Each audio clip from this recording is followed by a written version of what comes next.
Hello दोस्तों, कैसे हैं आप?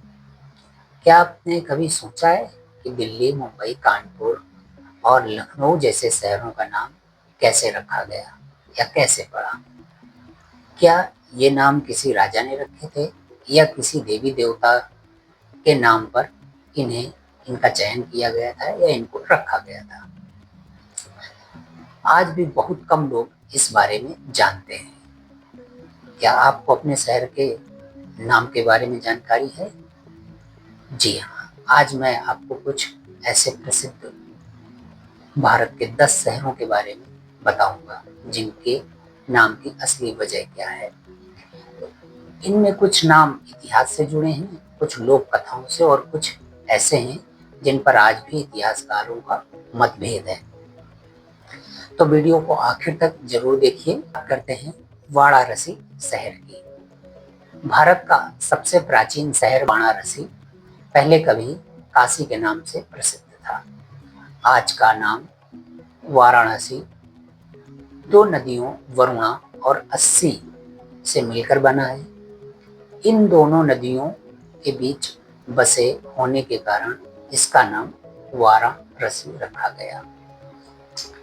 काशी का अर्थ है प्रकाश का नगर। हजारों वर्षों से यह ज्ञान, अध्यात्म और संस्कृति का केंद्र रहा है। अब बात करते हैं माया नगरी मुंबई की। जी हाँ दोस्तों, आज जिसे हम मुंबई कहते हैं, अंग्रेजों के समय में उसे बॉम्बे कहा जाता था। लेकिन मुंबई का नाम स्थानीय देवी मुंबा देवी से जुड़ा हुआ है। जी, वहाँ एक मुंबा देवी है जिनके नाम से मुंबई का नाम जुड़ा हुआ है। मुंबा और आई, आई का मतलब माता, यानी शब्दों में मुंबई नाम विकसित हुआ, जिसे मुंबा और आई मतलब मुंबई पड़ गया। इसका जो आधिकारिक नाम है वो 1995 में बॉम्बे से बदलकर मुंबई किया गया, क्योंकि अंग्रेजों ने इसे बॉम्बे कर रखा था। अब बात करते हैं भारत की राजधानी दिल्ली की। दिल्ली भारत की राजधानी के नाम को लेकर कई मतभेद हैं।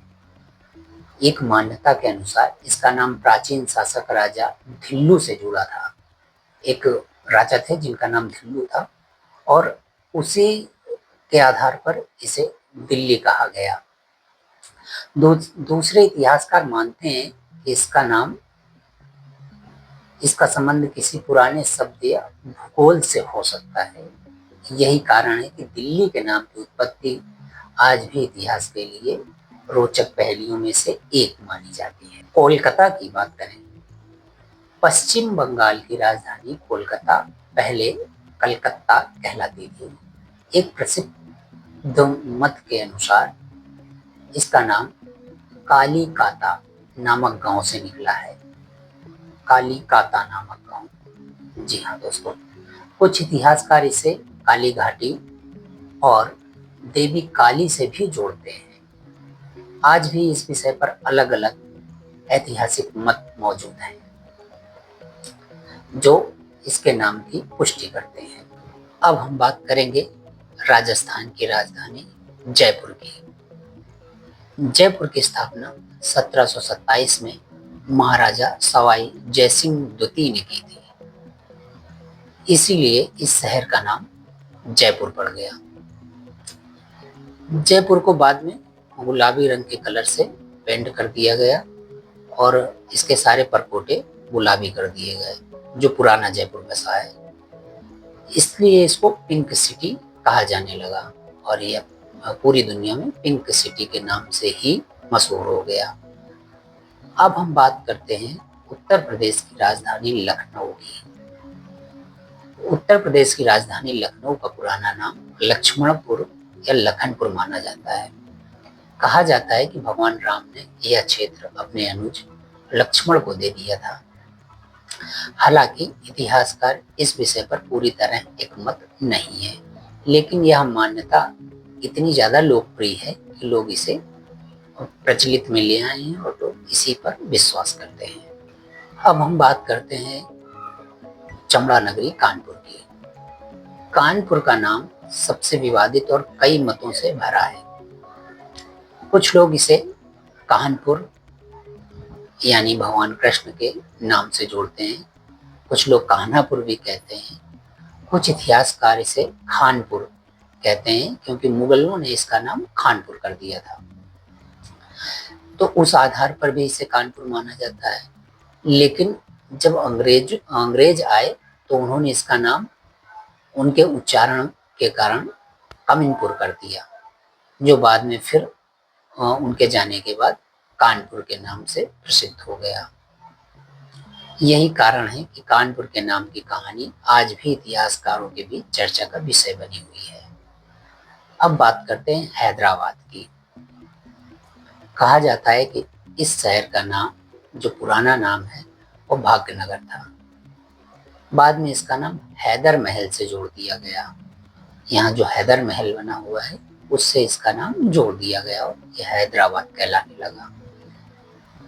हैदराबाद के नाम को भी लेके कुछ लोगों में और कुछ इतिहासकारों में मतभेद तो जरूर है, लेकिन फिर भी इसे उसी ऐतिहासिक रूप में देखा जाता है। अब बात करते हैं चेन्नई की। इसका पुराना नाम अंग्रेजी भाषा में मद्रास था।